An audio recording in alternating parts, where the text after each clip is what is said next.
Más del 70% del espacio en el planeta es mar. En Argentina hay más de 5.000 kilómetros de costa y los espacios marítimos ocupan una superficie equivalente al 50% del territorio en el continente. Los océanos son fundamentales en el equilibrio del clima y la biodiversidad. A bordo del buque Puerto Deseado, un equipo de científicos expertos en funcionamiento oceánico y técnicos de tripulación zarpan hacia las profundidades del océano en una nueva campaña oceanográfica. Nos dirigimos hacia el extremo norte de una de las regiones más rica y biodiversa del Atlántico suroccidental, el Agujero Azul. Ubicado a 450 kilómetros de la costa, es una de las áreas prioritarias de la Pampa Azul. En esta campaña oceanográfica de investigación científica conoceremos actividades de monitoreo y relevo de datos en el área de estudio, definida a lo largo de una línea recta que une el norte de la extensión territorial del Agujero Azul y la costa de Camarones en la provincia de Chubut.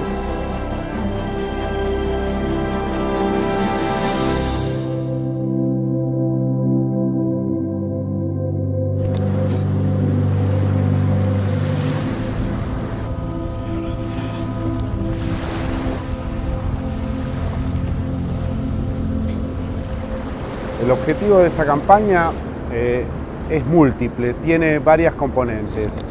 El interés general nuestro es conocer las corrientes oceánicas en esta región, pero no nos interesa conocer las corrientes como un conocimiento puramente geográfico. Nos interesa más bien saber por qué varían, cuáles son las fuerzas naturales que producen esas variaciones. Nos interesa saber de qué manera esos cambios de las corrientes pueden afectar el ecosistema en general. La estación más exterior debe estar más o menos en el isobar. El doctor Alberto Piola es el jefe científico de esta campaña. Durante los primeros 2 días comienzan las reuniones donde se definen aspectos operativos de las diferentes maniobras entre el equipo científico y el equipo técnico de tripulación. Lo que no queremos es empezar M3 demasiado tarde en el día como que nos puede agarrar a la noche. Es una maniobra que si no tenemos ningún embrollo en popa, los embrollos van a ser en popa probablemente, no en el agua. Si no hay ningún problema en popa deberíamos poder hacerlo en unas 3 horas tranquilos, 3 horas y media.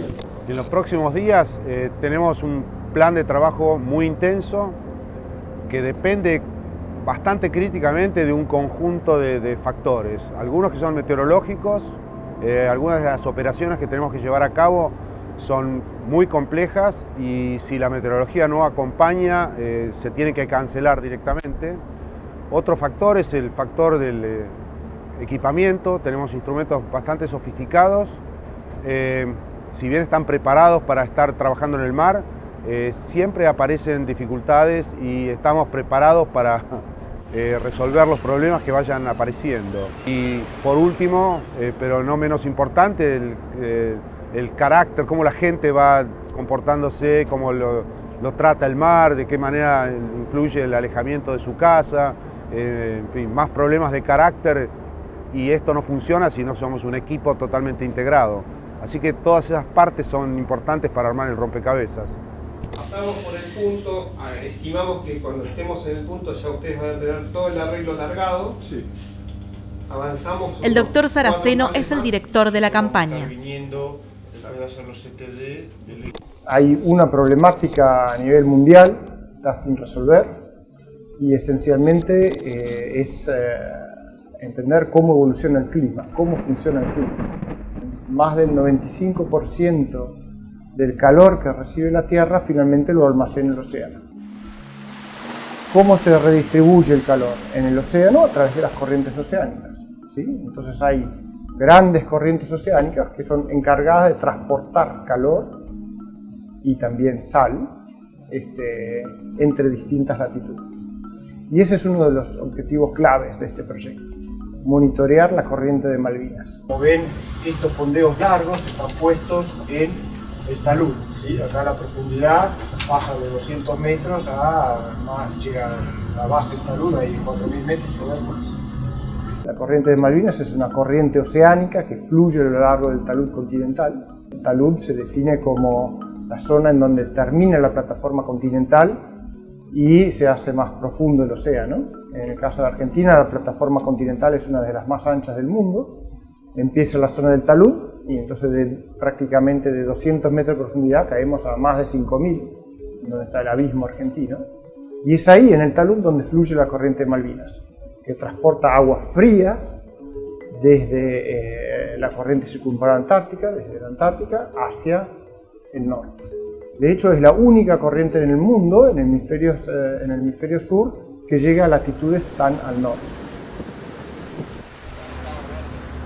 En la cubierta del barco comienzan los preparativos del primer fondeo, llamado M3. Nosotros a los que llamamos fondeos es una estructura en donde le colocamos diferentes instrumentos que miden ciertos parámetros oceanográficos. Por ejemplo, tenemos un fondeo que se extiende verticalmente en toda la columna de agua, dentro del cual hay amarrados distintos instrumentos en distintas profundidades. Estos instrumentos son correntómetros, de los cuales miden la intensidad y la dirección de las corrientes y además tienen sensores de temperatura y presión. Para que los fondeos queden anclados al fondo del mar, se necesita un contrapeso. Este, también llamado muerto, está conformado por más de 2.000 kilos de ruedas de tren, otorgándole al fondeo flotabilidad negativa. Para que el cable quede tensado, se necesita flotabilidad positiva, que es generada con distintos tipos de boyas que van amarradas al cable.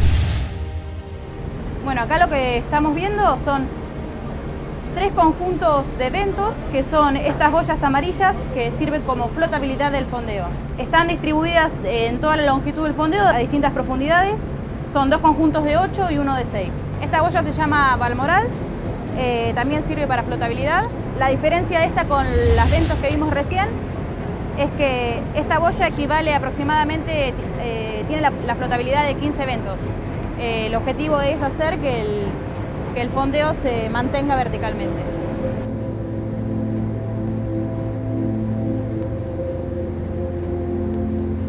El instrumento que tengo en la mano es una baliza. La vamos a amarrar a la cabeza del fondeo, que es esta boya que vemos acá naranja. Lo que hace la baliza es darnos mediante satélite el posicionamiento del fondeo una vez que salió del agua. La baliza emite una luz cada cierto periodo de tiempo y lo que hace eso es enviar un mensaje satelital con el posicionamiento. Una vez que el fondeo está sumergido, que está sumergida debajo del agua, no emite señal, o sea, no gasta batería. Este es uno de los 4 correntómetros Aquadoc que van a ir amarrados al fondeo en distintas profundidades. Lo que hace este correntómetro es medir la intensidad y la dirección de la corriente, además mide la temperatura y la presión en los puntos específicos que queda amarrado. Acá tenemos los ojos del correntómetro, que es por donde toma las medidas. Vemos que el instrumento está amarrado a una estructura que contiene una aleta. Lo que hace esto es hacer que cada instrumento que está amarrado sobre el cable a distintas profundidades tome los datos de la velocidad y esté en la misma dirección de la corriente. Para eso está puesta esta aleta en este lugar. Cae la tarde. Hay que asegurar las ruedas de tren a la estructura del barco para que éstas no se muevan durante el viaje.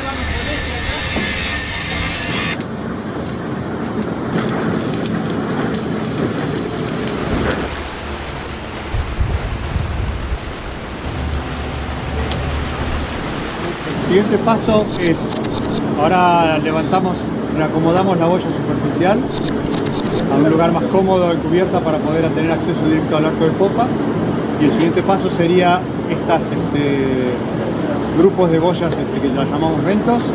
Las tenemos que sacar del canasto, poner en cubierta y mandarlas a la otra banda para tener accesibilidad también durante el fondeo del correntón.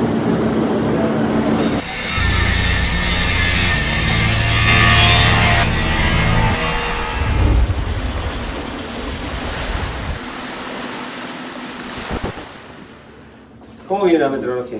Las olas se van a mantener hasta 1,5 metros de altura como máximo. No es importante el incremento de altura por el continuo cambio de dirección del viento. O sea, mañana vamos a estar bien con el viento, cuanto más temprano mejor, y va a ir aumentando a medida que avance el día. Claro. Acá tenemos, no se llega a apreciar, pero se forma un sistema de baja presión, inferior a 1008 hectopascales, y va a tirar bandas nubosas. Vamos a tener precipitaciones en la madrugada y durante la mañana del sábado. El sábado, está bien.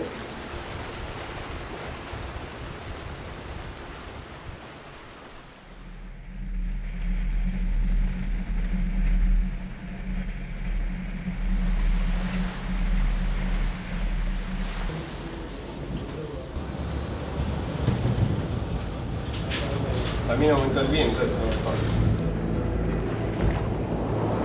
Llegó el día. Se da comienzo a la maniobra del fondeo M3.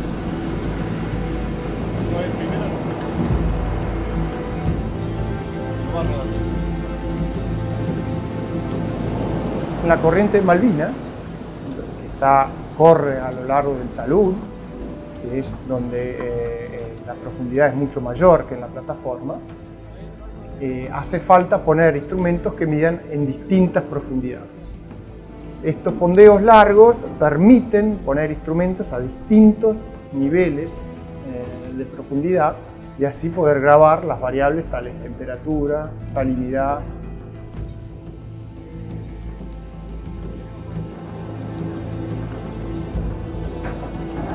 Cuanto más profundo estamos, la presión, porque el agua es un medio muy denso, aumenta de forma muy grande. Entonces, todos los equipos tienen que ser perfectamente estancos y tienen que tener una autonomía para medir el tiempo que querramos. De hecho, la programación de los instrumentos es una etapa muy importante del proyecto. Para eso hay que conocer qué equipos uno va a tener para poder programarlos de tal forma que duren todo el periodo de tiempo que queremos medir y adquieran con la frecuencia que nos permita tener un muestreo para entender los procesos que queremos estudiar. Fondeos tan largos y tantos fondeos no se hicieron nunca en Argentina. La serie más larga de tiempo en plataforma es de 4 meses, algo así. Se hizo en los años 80 y pico.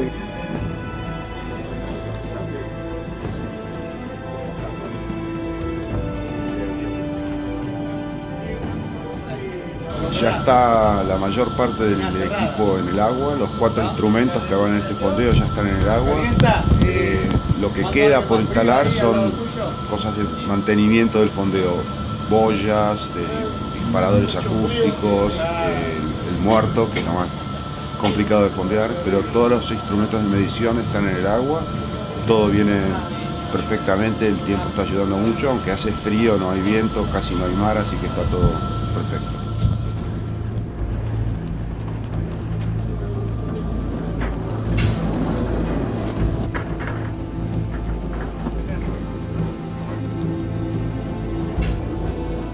Los fondeos nos permiten tener series temporales únicas, porque estamos midiendo en algunos casos cada 2 minutos, durante un año entero, algunas variables, y tenemos, y se pueden entender los procesos que hacen que cambie la intensidad y la dirección de las corrientes en esos lugares.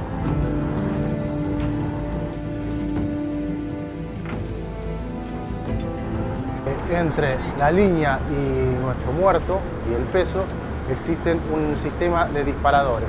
Estos disparadores son los que nos van a permitir posteriormente la recuperación, es decir, conectarnos con la unidad de a bordo, comunicarnos con esos disparadores y darle la acción de liberarlos, y esos disparadores tienen un sistema que libera al muerto y mediante la línea de flotación, eso tiene una flotación positiva, salen a la superficie y en superficie nosotros los podemos recuperar.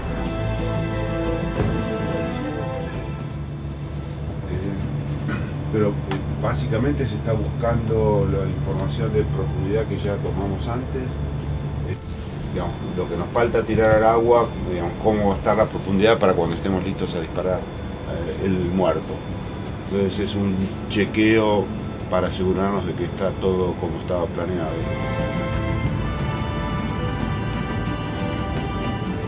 hora 15. Popa recibido.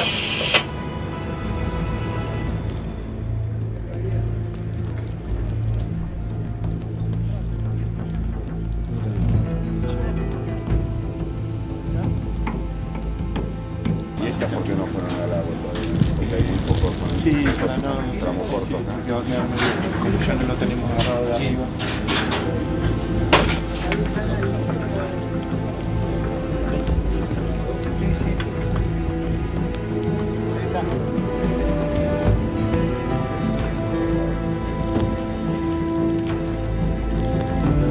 Era realmente un momento un poco más delicado y tanto por un tema de seguridad, que desplazar lo que nosotros llamamos el muerto, el lastre que va a sostener toda la línea de fondeo al fondo, que son esas ruedas de ferrocarril, pesan más de 2.000 kilos. Entonces, bueno, como no estamos a muelle, mover eso en el mar siempre hay que tener mucho cuidado, ¿no? El barco, como pueden notar, se está moviendo, aunque tenemos unas condiciones climáticas excelentes, no hay vientos, no hay olas, luego hay poco viento y poca ola. Y cuando estemos en el punto exacto poder ya cargarlo a la mar.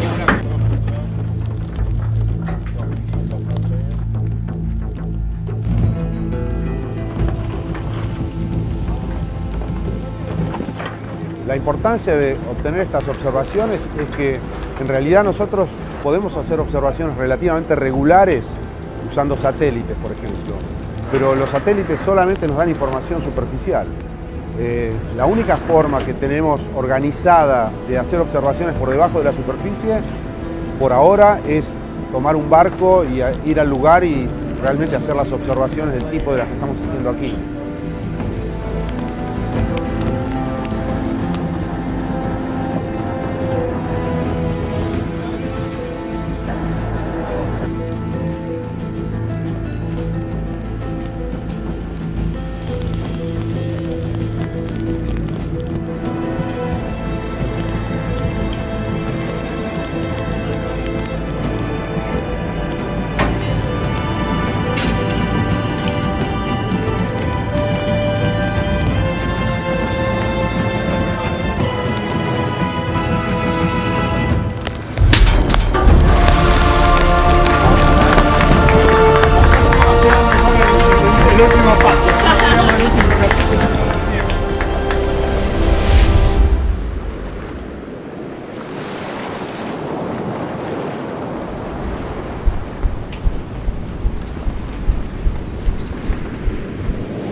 La campaña también tiene una componente adicional que es lo que llamamos habitualmente la componente hidrográfica. Las observaciones hidrográficas las tomamos con unos instrumentos que esencialmente podemos construir un perfil vertical de muy alta resolución, con muy buena precisión de las propiedades, y hacemos eso en estaciones oceanográficas. El buque va avanzando a lo largo del área de estudio y parando para hacer esas observaciones.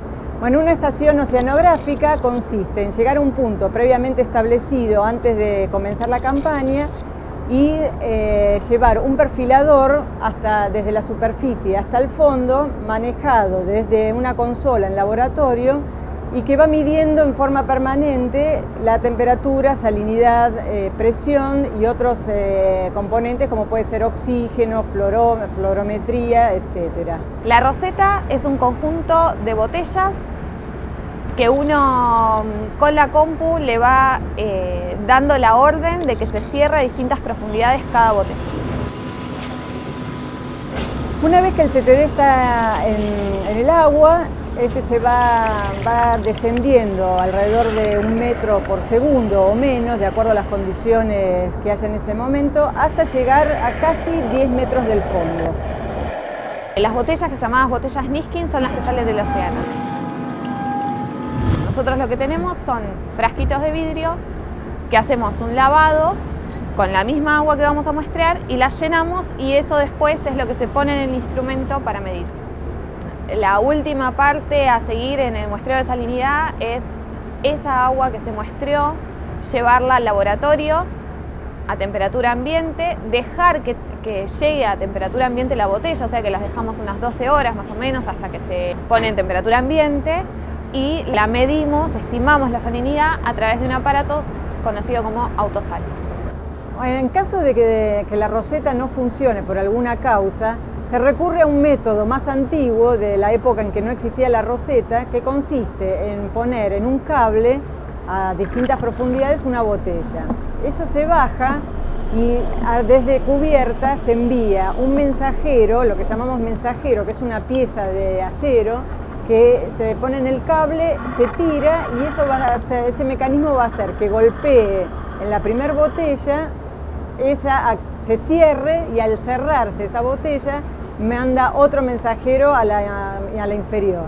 Y así podemos salvar el problema de no tener la roseta completa. En esta campaña tuvimos que recurrir a esta antigua tecnología para poder salvar los datos de estaciones donde no pudimos contar con la roseta. El trabajo continúa durante la noche. En esta campaña se realizarán un total de 30 estaciones oceanográficas de CTD. Estas estaciones están ubicadas en distintos puntos a través del eje de la corriente de Malvinas y la plataforma continental.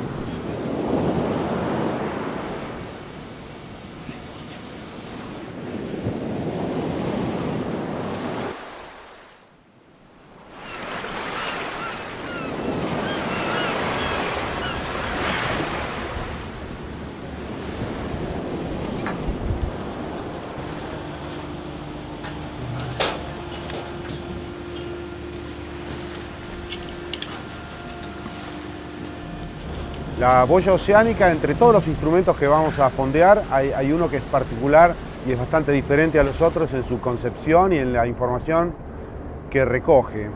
Es muy diferente porque por lo pronto es el único instrumento que emerge en la superficie con sensores. Lo que nos da este instrumento es una medida de las condiciones atmosféricas, tiene sensores meteorológicos, pero también tiene sensores oceánicos bastante diferentes a los de los otros fondeos.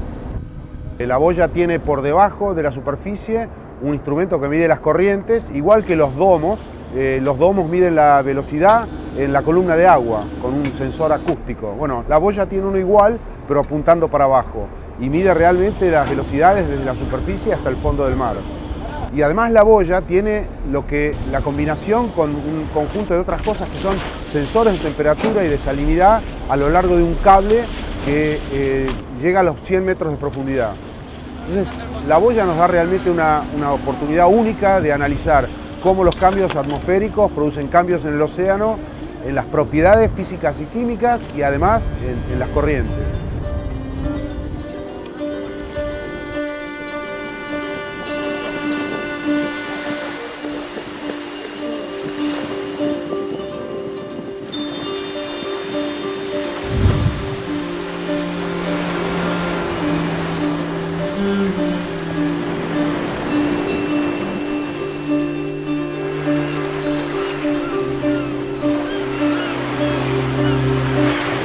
En la plataforma hay un problema y es que hay mucha pesca.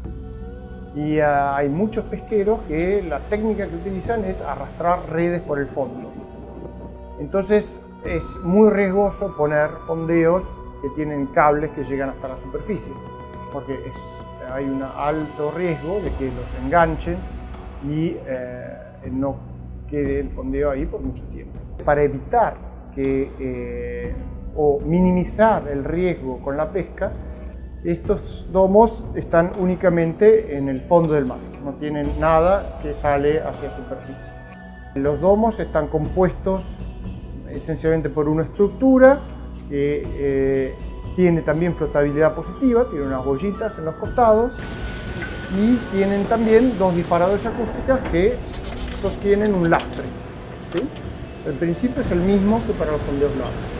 Cuando soltamos ese lastre accionado por disparadores acústicos, dejan el lastre en el fondo y el domo sube despacito. El instrumento principal es el que llamamos ADCP y que es un correntómetro que mide las corrientes por efecto Doppler.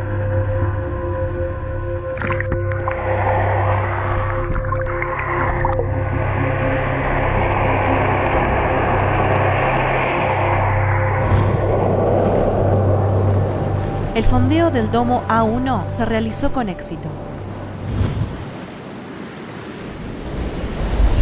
Se aproxima la noche y se da comienzo al fondeo del domo A2.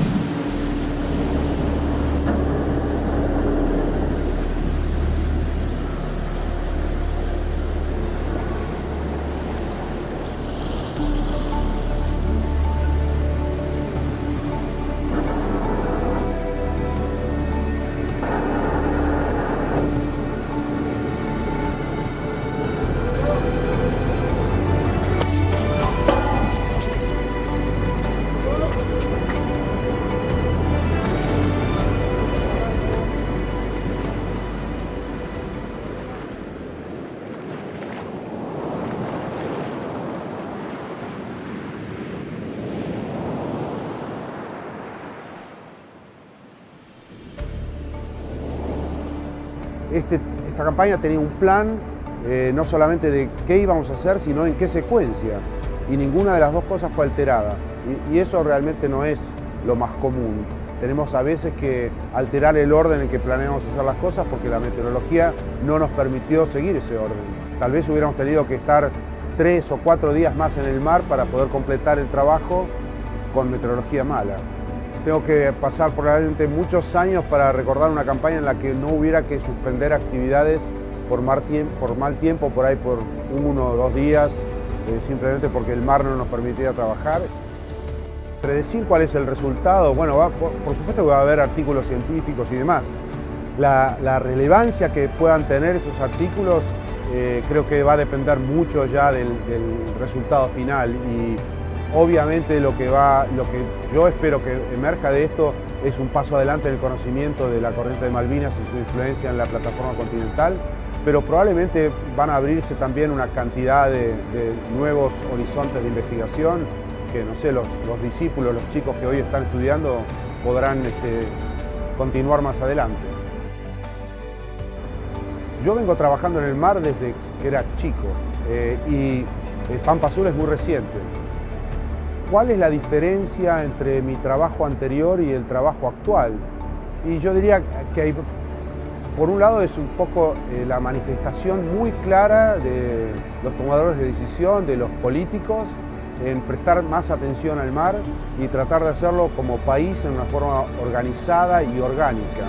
Pampa Azul está intentando hacer que este proyecto, este programa de observaciones marinas y de estudios del mar sea un poco más organizado. Y además tiene un aspecto adicional, que eso tiene que ver con la convergencia de intereses de muchos ministerios. Eso quiere decir que diferentes áreas del gobierno tienen interés en el mar. Creo que generaciones futuras no van a poder continuar explotando los recursos naturales en forma no sustentable. Y entender, poder separar, discriminar los cambios que estamos produciendo nosotros como hombres de aquellos que son naturales es central. Si ni siquiera sabemos muy bien cómo controlan las corrientes oceánicas estas variaciones en el ecosistema marino, es imposible discriminar lo que es antrópico de lo que no es, de lo que es natural. Para mí ahí está, digamos, como la motivación más grande para la investigación del mar en este momento, y es el desafío probablemente más grande para la investigación del mar. ¿De qué manera vamos a poder seguir observándolo y explotándolo en forma sustentable en el futuro, si es que eso es posible?